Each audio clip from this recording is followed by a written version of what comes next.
All right, I've had this car sitting around for 3 months. I'm finally going to fix it.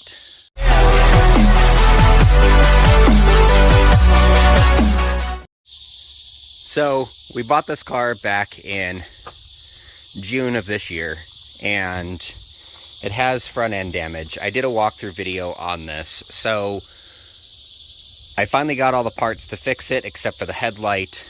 I got to track down a black headlight because this is particular to the Forester Sports. It's a black bezel headlight instead of the chrome bezel headlight that they normally have. And I'm going to be repairing the bumper on this side. The tabs aren't broken, which are good. There is one broken tab here that I can fix. But other than that, there's actually really no critical damage on there that I can't buff and repaint on this. So last weekend I got the new fender, got the new hood, I got the entire core support and the apron here. So we're gonna tear it apart. So first things first, we have to remove all the broken parts here. So I'm gonna remove the headlight assembly bolt here, and then there's a few bolts under here. I also need to remove the bumper cover assembly here. So we're gonna remove these 6 tabs. There's also some tabs underneath that we're gonna remove, and the bumper cover will come off. We're going to remove the fender assembly here, which is, there's a bolt here, a bolt here, a bolt here. There's one behind here, and there's one down here. This fender assembly will come off and go in the trash. And then we're gonna take the hood assembly off, which is 2 bolts on this side, 2 bolts on that side. Remove the hose for the washer and lift off. There's 6 clips here that hold the bumper on. Underneath, there's 3 on this side. There's 1 underneath here and 3 on that side. You also have a clip under here, and then this pulls out here. This spide's already loosened up. And then we're just going to disconnect the wires here for the front lights. Now, with the bumper cover removed, we can take a look at any concealed damage that might be hidden from the bumper cover being on. So the first thing that we see here is this cover, this side piece here, is bent just a little bit. So what I'm going to do is I'm actually going to do a pull on this part here and pull this so that it matches just like this side. So each side of this is the same, so it should look like this on this side as well. So that looks about the only part of this that is actually damaged. Looking at the frame mount here, it doesn't look like there's anything worth noting here that might be damaged here.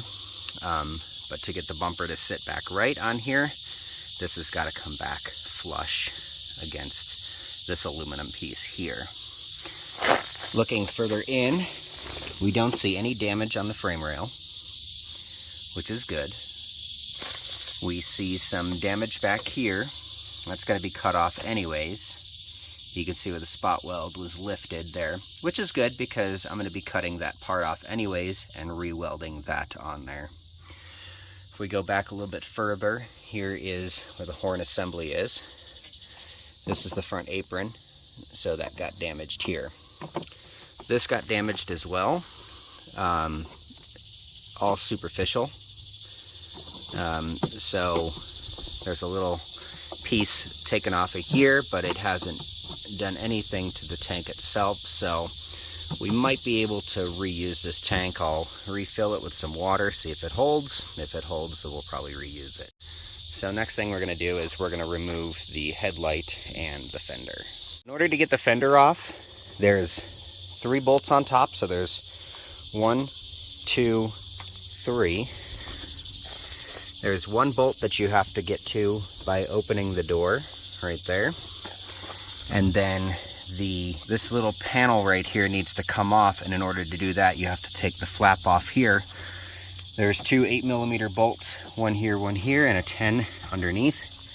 the flap comes off, and then this is glued on to the fender itself. It's actually this piece here, and there's 2 snaps on it. Snaps off of that and snaps off down here. This is easily pulled out of the way once you get the flap off of the fender, and then you can just lift this off and out of the way.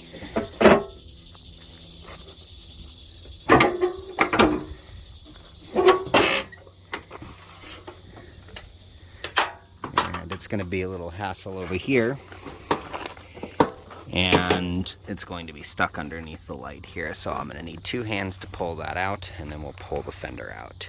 Concealed within the damage here, there's actually 2 bolts. One was right here, and the other was up underneath here. And I just used my trusty telescoping pry bar that has a nice swivel head on it. That was sent to me from Ulsa Tools. I'll have the link in the description how you can get one of those, but it's a pretty cool tool. Used it to pull back the metal because this headlight assembly needs to come out of the way so that we can get to this bolt here to take the fender the rest of the way off. So I'm going to disconnect the headlight assembly from the harness. It's kind of hard to do with one hand.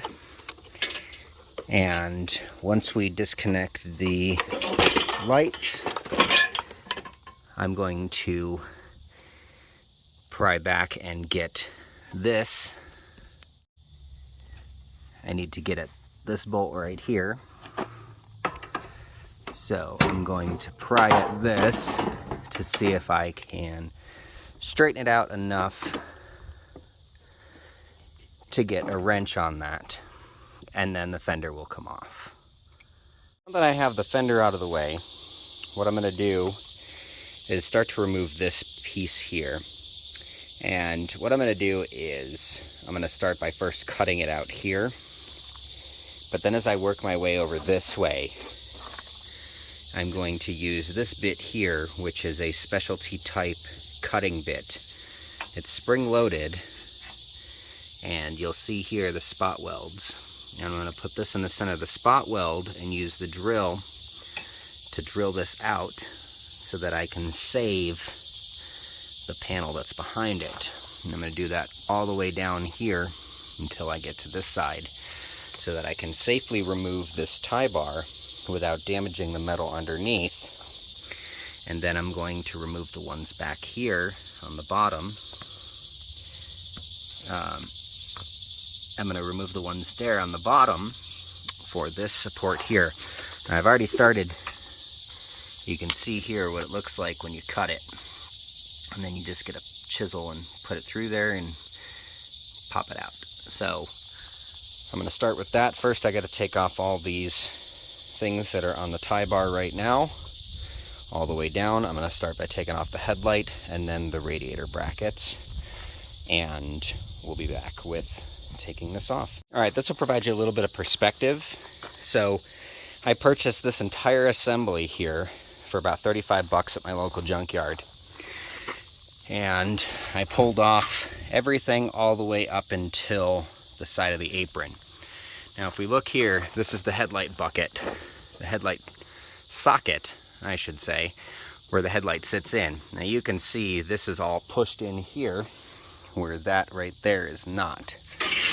So if we take a look at them side by side, you can see what the good panel looks like and what this panel looks like. So what I'm planning to do is I'm going to start here, and I'm actually going to start by pulling this with the winch to pull this out so I can actually get to the spot welds on this and detach the front radiator support. Now you can see the front radiator support on here is actually not that bad. The only thing I will need to replace is this top tie bar, which runs all the way from here across to that side there. So I will have to remove the headlight. I will have to remove this, and I will have to remove this. These are the tie downs for the radiator, so that holds the radiator in place. But everything else here, this vertical support here, this one here, and this one here are all in good shape. So we won't need this part, but we will need this part here, because this is part of the headlight bucket that goes around. And we will need this part here to replace this that's all bent. Now I have all of these spot welds drilled out, the 3 on the inside here, 2 on the outside, and the 2 upper ones. So now this will move freely.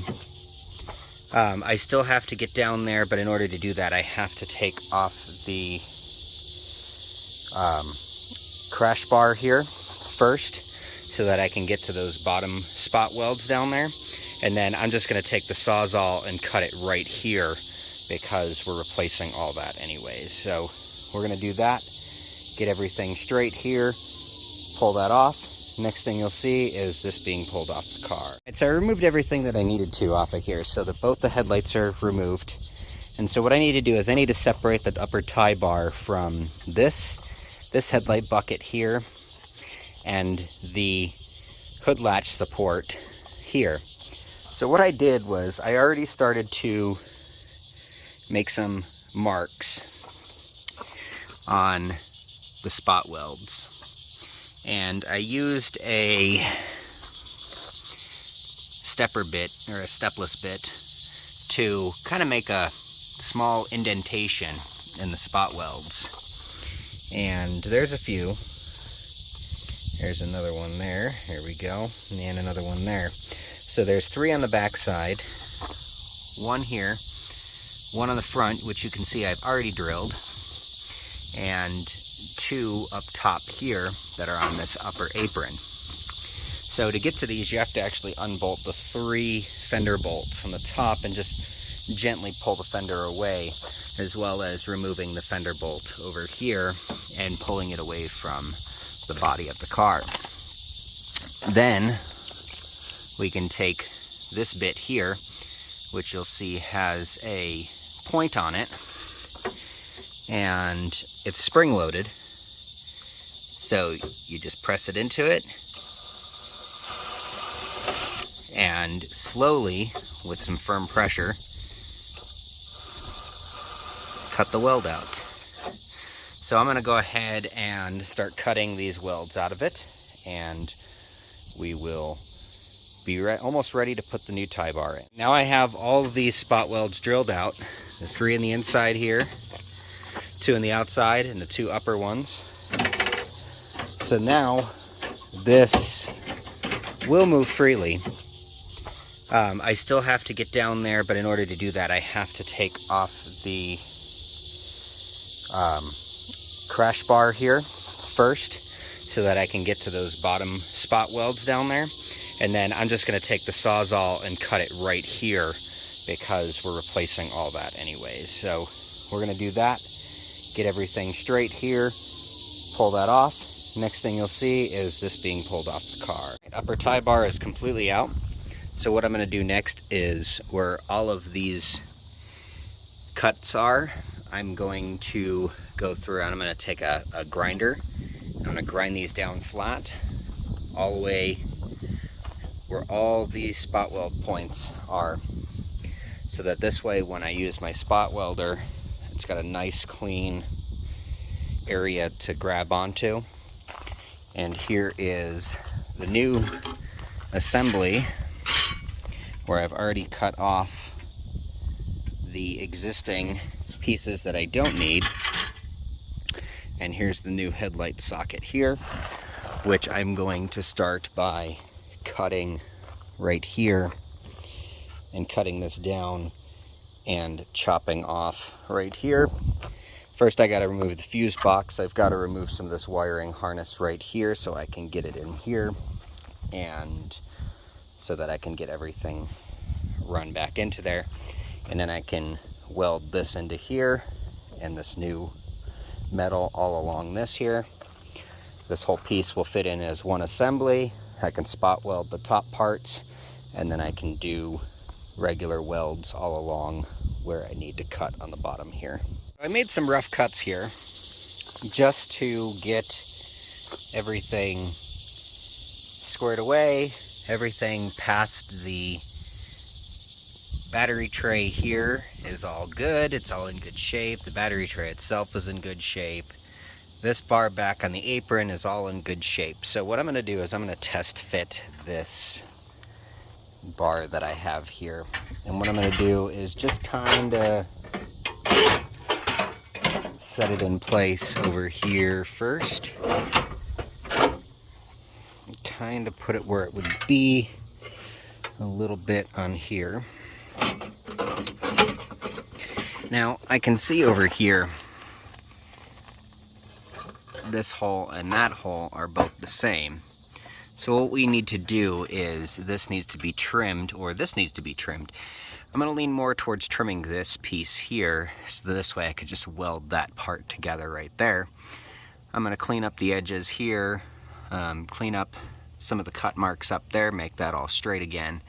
And then I'm going to take my measurement, how far this is here, and I'm going to be cutting this piece to match that piece so that I can stitch them together. So overall, if I were to actually step back from it, it's now starting to come together and look like a front end again, the way it should. And the next step after this would be, after cutting that side and making it match, is to weld all the pieces together and start the reassembly process. So the next thing I'm going to do is I have started to test fit everything. So you'll see here I have that hole lined up with it. So what I'm going to do is I'm going to make my cut marks along that line there all the way up. And that is going to be where I cut the existing body and stitch in this new part here. And the same thing on this side. I'm going to make marks right there where I can make the cuts to go all the way down on this side. And then I'm going to use a cutting tool to cut all the sheet metal and make everything line up perfect. I spot welded in the tie bar. You can see the spot welds here. Spot weld there. Some spot welds here, here, there. And then I just stitched a little bit here up along this rail here. And then I'm going to get a more permanent solution to continue filling in the gap there and all the way down to make that a more permanent bond there. So that's all for today. I even test fitted the fender just to see how everything fits, and everything looks pretty good. The fender no longer hits the door, so everything is looking a-okay so far. And just gotta wait for a new headlight to come in, and we can put the rest of this together. I already have a new tie rod, inner and outer tie rods for this, because this tie rod is bent. As you can see, the wheels cocked in a little bit. But other than that, I think it came out very well. So stay tuned for part 2. Subscribe and make sure you have notifications. This way you know when I upload the next video for this rebuild.